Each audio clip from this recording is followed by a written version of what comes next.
Olá, pessoal! É uma grande alegria estar aqui com vocês mais uma vez para o canal do Vale do Mamanguape. E que bom que nós estamos reunidos no domingo de Páscoa para que nós possamos abordar um tema muito importante, um tema relevante, um tema que eu acredito pode nos ajudar a trazer reflexões interessantes para o nosso dia a dia, para a nossa convivência em família, para a nossa convivência conosco, para a nossa convivência em sociedade, que é colaborar com todos, inclusive consigo mesmo. E pode parecer algo assim extremamente básico, extremamente elementar, mas quantas vezes a gente não se preocupa, a gente não olha para os outros, para o que os outros precisam, para o que os outros necessitam de nós, e a gente se coloca solidário, solícito para ajudar e esquece das nossas próprias necessidades, de atender às nossas necessidades emocionais, de escutar os nossos sentimentos, o que a gente precisa naquele momento, e às vezes até se abandona. Então essa mensagem vem para trazer esse tipo de reflexão, para que a gente não esqueça que o amor ao próximo começa no amor para consigo.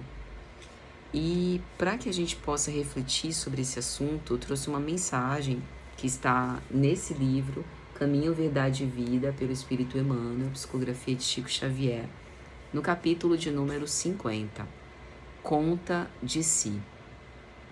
E esse capítulo começa com um trecho da Epístola de Paulo aos Romanos, capítulo 14, versículo 12, que diz assim: de maneira que cada um de nós dará conta de si mesmo a Deus.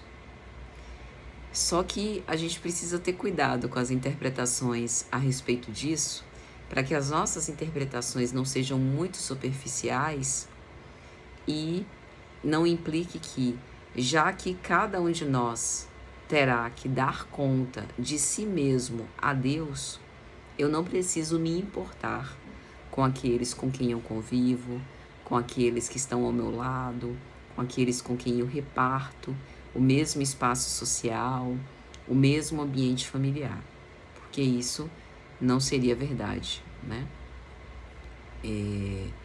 Cada um dará conta de si mesmo a Deus é para lembrar do compromisso que cada criatura tem para com o Criador, para lembrar que antes da gente vir nessa existência, nessa reencarnação, nós nos comprometemos enquanto individualidade, enquanto ser espiritual que nós somos, com o Pai, para a proposta de melhoramento íntimo, para a proposta de transformação moral. E essa proposta de melhoramento íntimo, essa proposta de transformação moral, é uma proposta de renovação pessoal. É uma proposta de renovação íntima e de propósito da criatura para com Deus.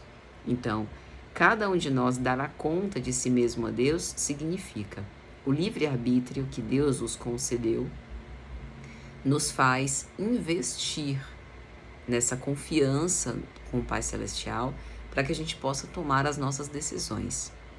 E nós seremos responsáveis pelas nossas decisões. Nós somos responsáveis por cada um dos nossos pensamentos, das nossas ações, dos nossos sentimentos. E essa responsabilidade que nós temos é uma responsabilidade que afirma a nossa condição de filhos de Deus. Mas dentro das conjunturas nas quais nós estamos, dentro do contexto do qual nós participamos, nós também estamos sendo convidados a prestar contas. Porque imagine, eu sou Patrícia para comigo, mas eu também sou Patrícia na relação com o outro. E é graças à ética que me anima, a filosofia moral que eu abraço, que eu sou Patrícia. Então, se eu não consigo praticar a tolerância, a indulgência, o perdão, a paciência, considerando minhas naturais limitações e imperfeições na relação com o outro, é contraditório com a filosofia moral que eu abraço. Por isso que o Evangelho, de certa forma, nos constrange a ser melhores, porque nos convida a esses exercícios de tolerância, de perdão, de paciência. E esses exercícios são exercícios que falam sobre a nossa fé, que dão testemunho sobre a nossa fé. Então, cada um de nós dará conta de si mesmo a Deus, mas a forma como nós estamos nas relações testemunhará quem somos. E é interessante que essa frase, né, de cada um de nós vai dar conta de si mesmo a Deus, nos faz lembrar daquela famosa pergunta da parábola dos talentos. Que fizeste dos tesouros que lhe confiei? Talvez uma pergunta que ressoará na nossa consciência quando nós estivermos desnudos, quando nós estivermos defrontados com a nossa própria consciência, quando nós retornarmos, por exemplo, para o mundo espiritual, quando nós voltarmos para casa. E aí nós estaremos defrontados com a nossa própria consciência, conscientes daquilo que nós fizemos, e essa voz nos proporá essa reflexão. Que tesouros foram esses? Os potenciais que dormem em nós em germe, os potenciais que estão aqui dentro, prontos, ávidos a serem desenvolvidos através das nossas ações com o outro.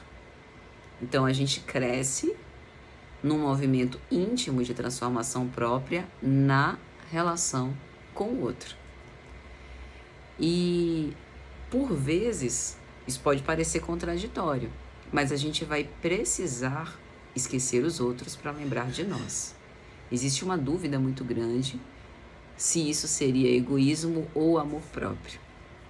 O amor próprio nos leva a nos transformar e nos desenvolver. O egoísmo, não. O egoísmo é um isolamento em torno do próprio eu. Tem uma mensagem de Emmanuel na obra Fonte Viva, a cortina do eu, né?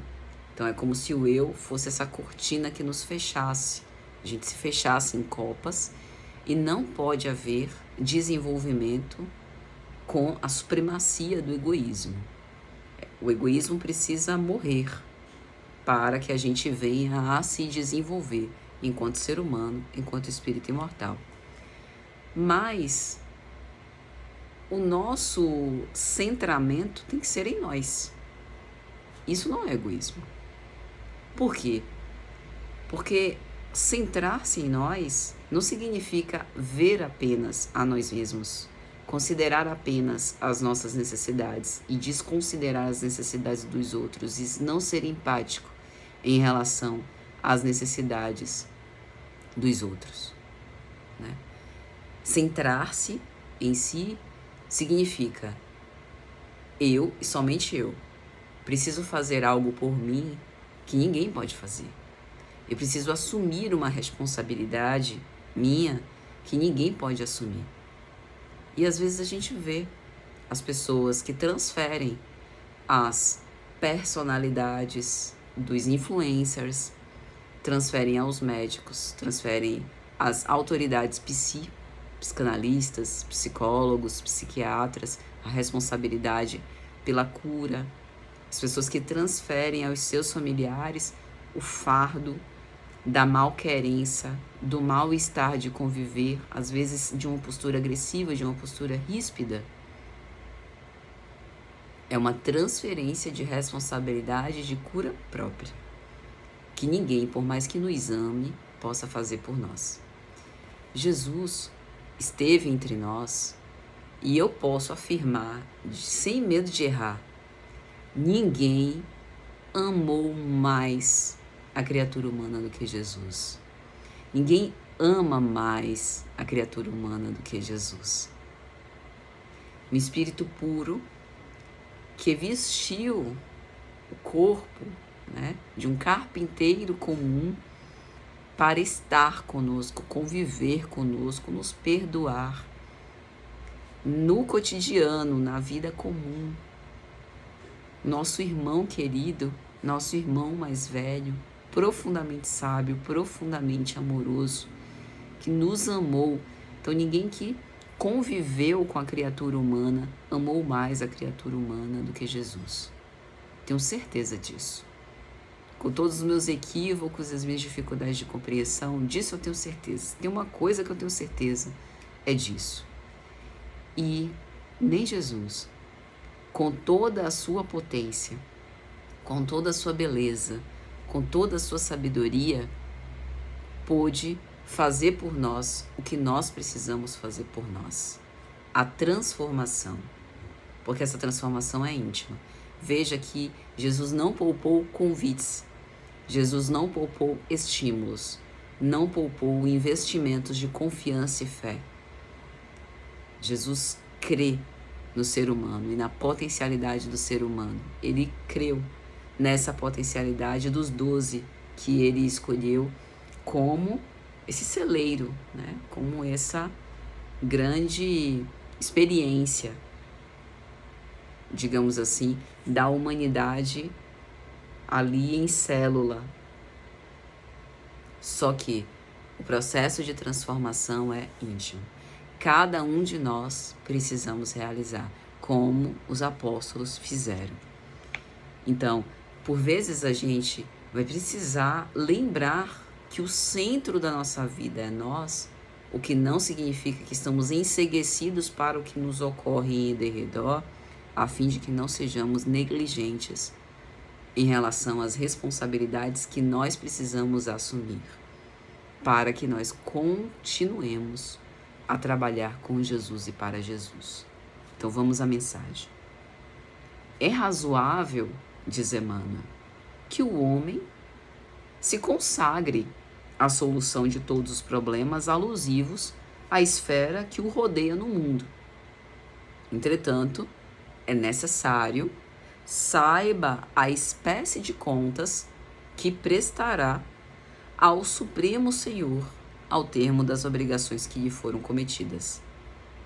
Vou só fazer um pequeno adendo pessoal. A primeira vez que eu li essa mensagem, eu estava passando por uma situação pessoal de ter, assim, o amor da minha vida, né, ao meu lado, imerso em preocupações, inquietações e ansiedades. E eu, ansiosa, preocupada e inquieta, igual ou mais, porque queria resolver aquele problema para livrar esse meu grande amor daquele peso. Então, quando a gente lê esse primeiro parágrafo de Emmanuel, a sensação que eu tive, né, quando eu li pela primeira vez, foi de um mentor, né, espiritual, foi de um espírito bem preparado, né, iluminado, que chega no meu ombro e bate assim, ó, ô criatura, eu sei que você está querendo abraçar o mundo e dar conta de resolver o que você sabe que você não dá conta e que não é da sua alçada e que você não consegue, mas eu estou entendendo a sua presunção, estou entendendo o quanto que você quer abraçar e resolver, né? Porque você quer resolver tudo, né? Mas deixa eu te lembrar uma coisa, na paz, na boa, conselho de amigo. Não se esqueça de que você não veio para isso, de que você veio com a responsabilidade de dar conta de si. Isso não significa, como a gente fez o adendo, né, no início, que é para você tergiversar e dar de ombros. Também não quero saber de ninguém, só vou dar conta de mim. Porque você vem dentro de um contexto, de uma conjuntura bem especial. Mas a prioridade, aquilo assim que ninguém pode dar conta, que é você que tem que dar conta e que você que tem que responder, são os encargos pessoais do espírito imortal que você é. Então, ao termo das obrigações que você assumiu, você vai ter que responder por isso, certo? Beleza. Já cumpriu? Tá em andamento, né? O processo tá adiantado, porque se não tiver, Você está inquieta em querer resolver os problemas do mundo, por que mesmo? Se você não fez nem o dever de casa primeiro. Então, pelo menos a mim, soou esse tom, né? Um tom compassivo, um tom compreensivo, entendo, alma querida. E você tá preocupada, que você ama muito a pessoa, mas você é uma pessoa e a outra pessoa é outra pessoa e são duas pessoas e vamos dando andamento às necessidades e às demandas das pessoas. Mas não se perca. E aí, seguindo na mensagem, Emmanuel diz: inquieta-se a maioria das criaturas com o destino dos outros, descuidadas de si mesmas. Homens existem que se desesperam pelas impossibilidades de operar a melhoria de companheiros ou de determinadas instituições. Eu estou dando essa entonação, eu não sei se vocês estão achando patético ou engraçado.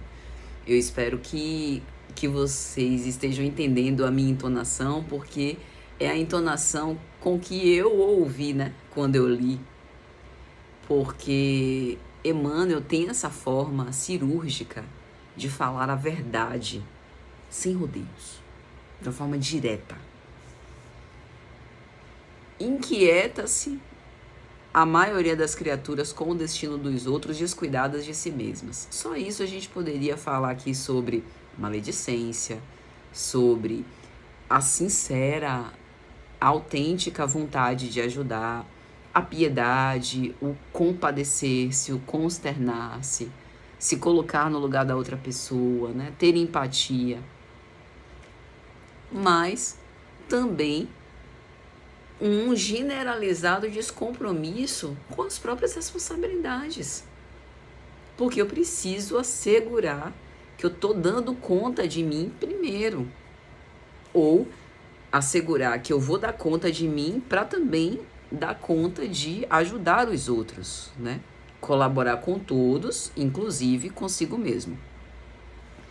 E o desespero de querer operar a melhoria dos outros. Quantos de nós não nos colocamos nessa situação do eu sei o que é melhor para você e eu acho que o melhor para você tem que ser feito dessa forma e tem que ser feito agora, senão não dá mais tempo, e é questão de vida ou morte, e tem uma urgência absurda e às vezes nem tem essa urgência absurda, né?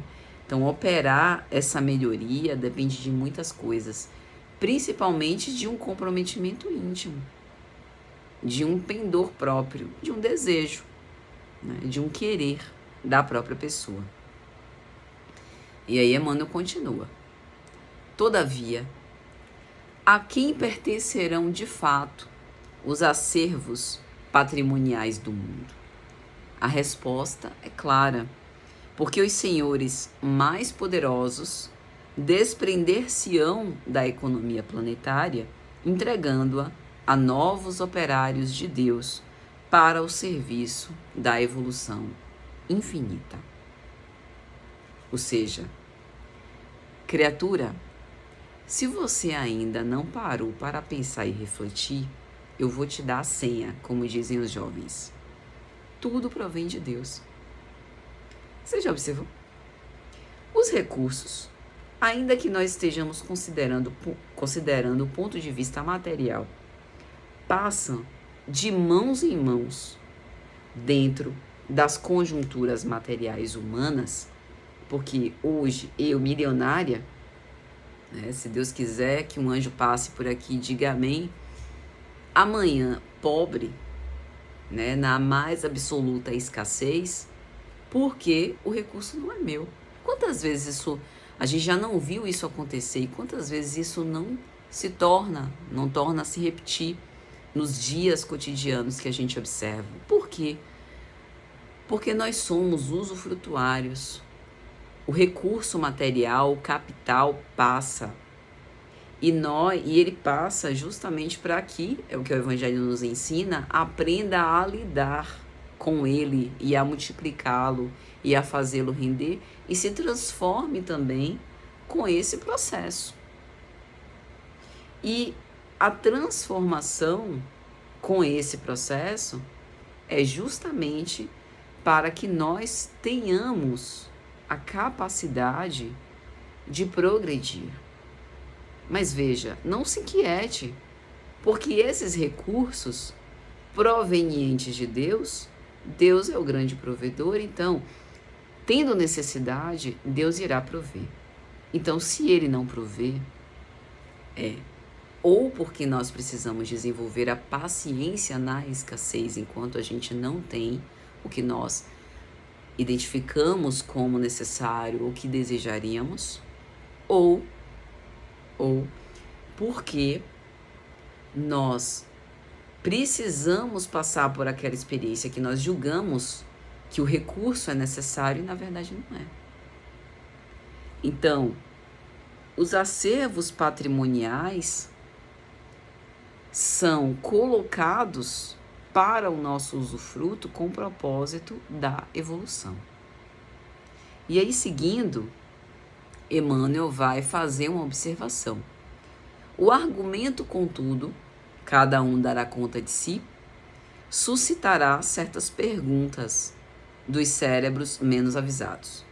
Se a conta reclamada se refere ao círculo pessoal, que tem o homem a ver pelas contas da sua família, da sua casa, da sua oficina, cumpre-nos então esclarecer que os companheiros da intimidade doméstica, a posse do lar, as finalidades do agrupamento em que se trabalha pertencem ao Supremo Senhor. Mas o homem, na conta que lhe é própria, é obrigado a revelar sua linha de conduta para com a família, com a casa em que se asila, com a fonte de suas atividades comuns. O que nos parece, né? Aquela observação que a gente fez no início, não é porque Paulo disse que cada um de nós dará conta de si mesmo a Deus, que a gente não tem que se importar com quem quer que seja e tudo bem, né? Foi uma causalidade ter nascido nessa família, pertencer a essa comunidade, enfim, né? Ter essa profissão. Não. A vida, isso que Emmanuel fala, é muito forte. Nos obriga, né? Obriga-nos a revelar a nossa linha de conduta. Tipo assim, tem um adoecimento na minha família, a um ente próximo, e a forma como eu me comporto perante esse acontecimento revela a minha linha de conduta na minha família. É lógico. Se eu me eximo, vou dormir, fujo, mudo de cidade, vou para outro lugar, eu não estou aqui dizendo que há um comportamento correto, que há um comportamento eticamente adequado. Existem diversas situações, né, concernentes a isso. Capacidade de suportar resistências, conjunturas, contextos, crenças, valores, fantasias que dizem respeito a esse comportamento. Mas o ponto em que a gente quer chegar aqui é: a situação mostra quem nós somos. Pelo menos quem nós somos naquele momento. Mostra a nossa formação, como nós estamos constituídos. Outro exemplo. Na nossa profissão, somos defrontados com um dilema ético. Somos constrangidos a praticar, por exemplo, um ilícito. É uma situação da vida. A gente não pode simplesmente fingir que não é conosco. Não, eu vou fazer de conta aqui que eu não vi. Não. A vida vai nos convocar aos testes. E a gente vai precisar revelar quem nós somos. O que a gente vai fazer perante essa situação revela quem nós somos. Então, é evidente que cada um dará conta de si. Mas as situações nas quais a gente está revela também quem nós somos. E aí, para finalizar, Emmanuel vai dizer: naturalmente ninguém responderá pelos outros. Ou seja, Paulo está certo, cada um dará conta de si. Todavia, cada espírito relacionando o esforço que lhe compete, será compelido a esclarecer sua qualidade de ação nos menores departamentos da realização terrestre, onde foi chamado a viver. Ou seja, cada um dará conta de si, mas a forma como nós reagimos e nos comportamos mostra a qualidade de quem nós somos. E isso é uma grande fonte de aprendizado. Quantas vezes a gente não já se deparou, meu Deus, mas eu jamais imaginei que numa situação daquela eu fosse reagir daquela forma. Me surpreendi com minha reação. A gente se descobre. A vida é danada. A vida é danada, minha gente. A gente se descobre a todo momento. A gente descobre que suportaria mais, teria a condição de fazer algo impensado que a gente nem imaginava que dava conta.